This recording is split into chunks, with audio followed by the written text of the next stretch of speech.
আপনার গেল বছর দেখছিলাম আপনি লিখেছেন যে গণঅভ্যুত্থানে পতিত স্বৈরাচার ক্ষমতায় ফেরে না, এবং আপনি একটা ডেটা প্রজেক্ট দেখেছিলেন যে নেফকোর উদাহরণ দিয়ে যে আসলে কখনোই সামরিক অভ্যুত্থান না, গণঅভ্যুত্থানের কেউ ফেরত আসে না। আবার আওয়ামী লীগ সম্পর্কে আপনি বলছেন যে আওয়ামী লীগের ভবিষ্যৎ কী হবে সেই সিদ্ধান্ত নেওয়ার একমাত্র অধিকার বাংলাদেশের জনগণের, তাদের হাতেই এই অধিকার ফিরিয়ে দিতে হবে। তা আওয়ামী লীগ তো নির্বাচনই করতে পারছে না। তাদের যদি আমি দেখেছি যে একদম সর্বনিম্ন ভোট তারা পেয়েছিল 1979 নির্বাচনটায়, তাও 25%। এর মধ্যে হয়তো কমে পেরে আমি ধরে নিচ্ছি 15-20 তারপরে আছে। ভবিষ্যৎটা তাহলে কারা নির্ধারণ করবে আওয়ামী লীগের? মানে ওই যে তাদের সাপোর্টাররা, তারা তো ভোটই দিতে যেতে পারবে না। এটা তো অত্যন্ত আপত্তিজনক। আমি আওয়ামী লীগের নিষিদ্ধকরণ বা এখন আবার ওনারা নিষিদ্ধকরণ নাকি স্থগিত করছে বলতেছে, কি করছে আমি জানি না, বা ওনারাও হয়তো জানে না। আমি মনে করি যে বাংলাদেশের জনগণের, বাংলাদেশের ভোটারের এটা অধিকার। Awami League is a parliamentary party. Awami League is a parliamentary party. কিন্তু খুব বেশি রিস্ক ফ্যাক্টর থাকে না আওয়ামী লীগ যদি ইলেকশন করে? মানে আপনি বলছিলেন যে তাদের প্রচুর পাওয়ার আছে। আমার তো ধারণা আওয়ামী লীগকে যদি ইলেকশনে আসতে দেওয়া হয়, ওরা তো ক্যান্ডিডেটই ফিল করতে পারবে না। কাকে দিবে, কে দাঁড়াবে?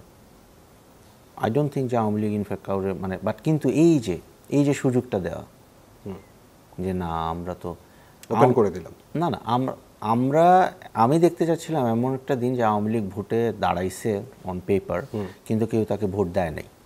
এখন তো আওয়ামী লীগ বুক ফুলায় বলতেছে যে আমরাই, যে জুলুম করলো সেই এখন মজলুম হয়ে গেছে, আমাকে দিতে মানে এখন আওয়ামী লীগ বলতে পারে, এখন আওয়ামী লীগ তো বুক ফুলায় বলতে পারবে যে হ্যাঁ আমরা সুষ্ঠু ভোট হইলে তো শেখ হাসিনা প্রধানমন্ত্রী হতে পারতো। অনেকে তা বিশ্বাসও করে। না বিশ্বাস করে, এদেরকে ডিসপ্রুভ করানোর জন্য।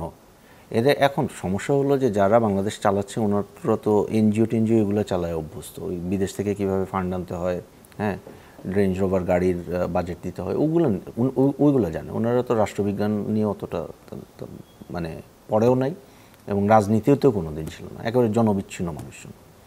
সো এটা ডেফিনেটলি আমি মনে করি যে এটা অত্যন্ত বাজে একটা জিনিস হয়েছে, এবং এটা একটা সাজানো মব। আমরা তো মানে দেখলাম তো ওই যে নিষিদ্ধের যে ঘটনাটা, হ্যাঁ, মানে নিষিদ্ধ করার আগে যে এই যে নাটক, এদিকে গিয়ে কি মানে সমাবেশ করতেছে, সেখানে আবার সরকারি পানি দিচ্ছে, রাইট, গরম পড়ে গেছে ওইটা করতেছে, পানি টানি দিয়ে ঠান্ডা করতেছে, ঠিক আছে, পুরো একটা নাটক, মানে একটা সিনক্রোনাইজ একটা নাটক আমরা দেখলাম। এটা হলো। আর আরেকটা প্রশ্ন কি ছিল?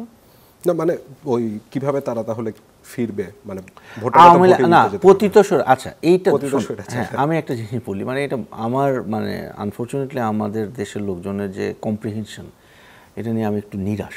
হ্যাঁ, আমি বলছি পতিত স্বৈরাচার কখনো ফিরে না।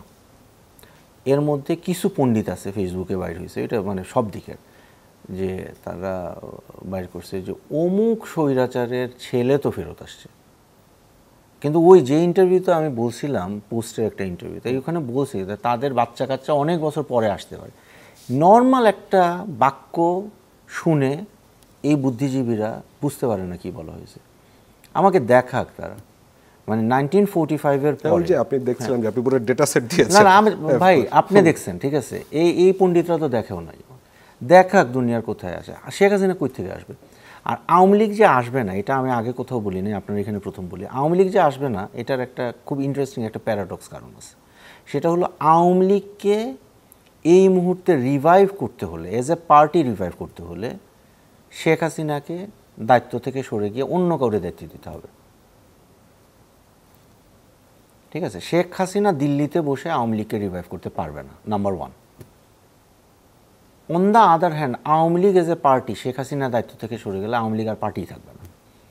মানে এদের নিজেদের কামড়াকামড়ি ইন্টারনাল হেন কাহিনীতে আওয়ামী লীগ এমনি শেষ হয়ে যাবে। Paradox of Awami League, this is the paradox of Awami League. কিন্তু এখন না, এই কথাটা আমি যে এখানে বললাম, আপনারা যদি ব্রডকাস্ট করেন, আরও কোনো এক পণ্ডিতের কোনো থিওরি বাইর হবে আর কি।